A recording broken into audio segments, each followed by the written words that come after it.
Ebbago lino omukulembeze w'eggwanga yagaana okulissaako omukono oluvannyuma lw'okuyisibwa Paalamenti y'e10 ng'aliko obuwaayiro bwe yeemulugunyaako.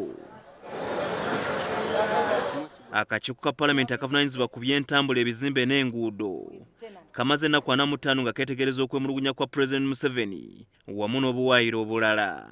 Newankubadde abakulembeze b'abapangisa bwe baalabikako eri akakiiko, baasaba akawaayiro namba 12 mu bbago kakyusibwe, buli mupangisa aweebwe mita ey'enjawulo okwasasulira amasannyalaze. Mu alipoota y'abanja ey'akakiiko NTV gyerabyeko, ababaka bakyukanyiza nga bagamba nti mu kiseera kino etteeka erirung'amya ekitongole eky'amasannyalaze ekya UMEME liragira nannyini kizimbe yekka okusasula amasannyalaze g'ekizimbe kye so si mupangisa.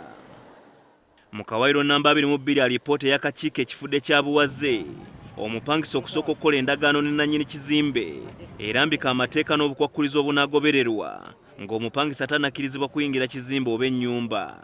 Kino kikoleddwa okumalawo okusuka omugwa wamu n'okwekyusa wakati w'enjuyi zombi naddala ku muwendo ogw'ensimbi ez'obupangisa.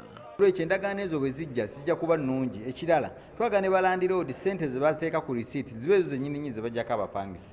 Kuba twakizuulanga nga landiloodi akusasula emitwalo 2 ku risiiti kubaako emitwalo 2 naye ng'osasula emitwalo 80. Yayagala okubba emisolo kyokka gwasigala akunyigiriza. Kijja kutuyamba emivuyo egweko, abantu babeere mu harmony, bakole bizinesi zaabwe nga teri ebibatawaanya. Mu bbago lino ababaka bataddemu akawaayiro namba 3 mu 4 akapya akawera enkola ya goodwill. Omupangisa abadde mu kizimbe oba edduuka okusasuza omuntu ayagala okuliddamu ensimbi ezisinga ku ezo ez'obupangisa zasasula nannyini kizimbe. Alipoota y'akakiiko ekirambise bulungi nti bannannyini bizimbe bwe baalabikako eri akakiiko baategeeza nti ensimbi zino tebazimanyiiko.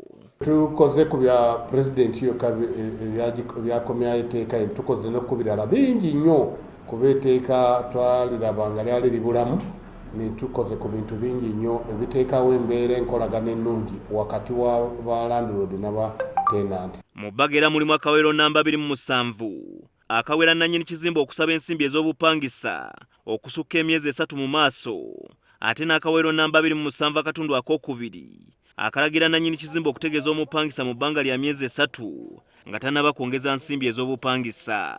Ko akawaayiro namba 23 mu bbago kaweza okusasula ensimbi ez'obupangisa mu ddoola.